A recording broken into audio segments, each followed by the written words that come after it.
Salut à tous! Alors on se retrouve aujourd'hui dans cette vidéo pour corriger cet exercice où on va étudier les variations de 7 suites définies par récurrence. On est à peu près vers le début du chapitre de suite numérique de première et cet exercice est extrait de nos livrets que tu trouveras sur notre site internet. Alors, la méthode référente pour étudier les variations d'une suite, qu'elle soit récurrente ou explicite, a priori c'est la même. C'est l'étude du signe de un plus 1 moins un. Là, ce qui peut te sembler un petit peu aberrant ou compliqué, c'est de dire mais punaise, comment je fais? J'ai un plus 1, un carré, un, je suis un peu perdu, je vois pas quoi faire. Dis-toi que si le problème t'est posé, c'est que tu es capable de le faire. Donc, lance-toi et tu verras, ça va aboutir. Donc, on commence par sortir la méthode, étude du signe de un plus 1 moins un et on calcule. Alors, je propose toujours un petit peu de rédaction, c'est super important sur tes copies et même à l'entraînement parce que c'est là que tu prends tes réflexes. Quel que soit l'entier naturel n, un plus 1 moins un, c'est égal à quoi? Un plus 1, tu l'as ici. Et là où des fois, tu peux essayer de te triturer ou alors te prendre les pieds dans le tapis et faire des bêtises, c'est essayer de faire la même chose ici avec un et donc me mettre des un-1 ici.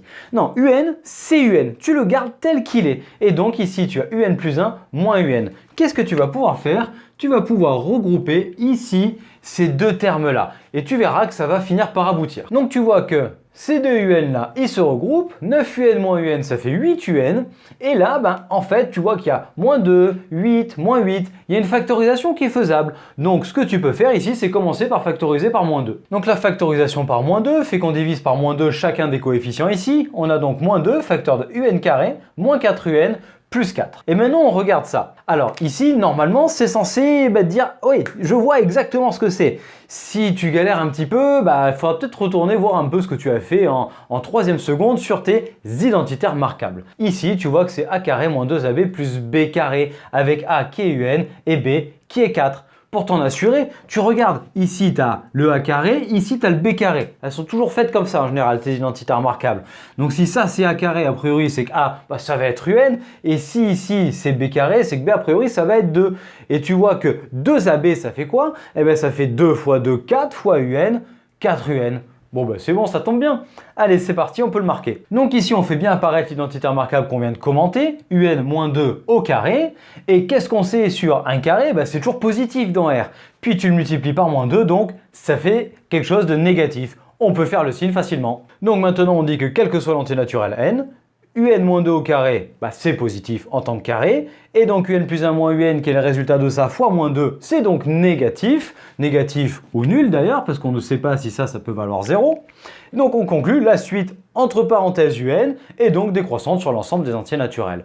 Donc en fait, cet exercice, si on pense tout simplement à appliquer la méthode et à pas s'embêter à essayer de voir ce que c'est un, en fait il est plutôt simple, à raison évidemment qu'on voit l'identité remarquable qui est ici. Alors dis-toi que si là, il n'y avait pas d'identité remarquable, mais en fait, ce qu'il faudrait faire à ce stade-là, c'est faire une forme canonique. Et ça aboutirait très bien. Tu sais, la forme canonique que tu as vue dans ton chapitre sur le second degré. Et franchement, ça aboutirait. Et si ça t'est demandé, dis-toi que c'est forcément, ça va aboutir avec les moyens que tu as. Voilà, j'espère que tu es arrivé. Si tu as fait ça dans ton coin, tu as mis moins de 5 à 6 minutes et que tu es au point. Et si toi, tu m'as accompagné là-dessus tout le long, j'espère que maintenant tu es armé pour faire d'autres exercices que tu trouveras dans les exos de ton prof, dans nos ressources ou dans nos autres vidéos. Je te remercie de l'avoir suivi jusqu'au bout. J'espère qu'elle t'a plu. Pense au petit pouce bleu et à venir t'abonner à la chaîne pour nous aider à nous développer. Retrouve-nous sur notre site internet ainsi que nos réseaux sociaux pour d'autres ressources avec des cours, exemples et exercices corrigés avec des méthodes. Et je t'invite donc à nous retrouver de suite dans une prochaine vidéo. Je te dis donc à de suite. Allez, ciao à tous!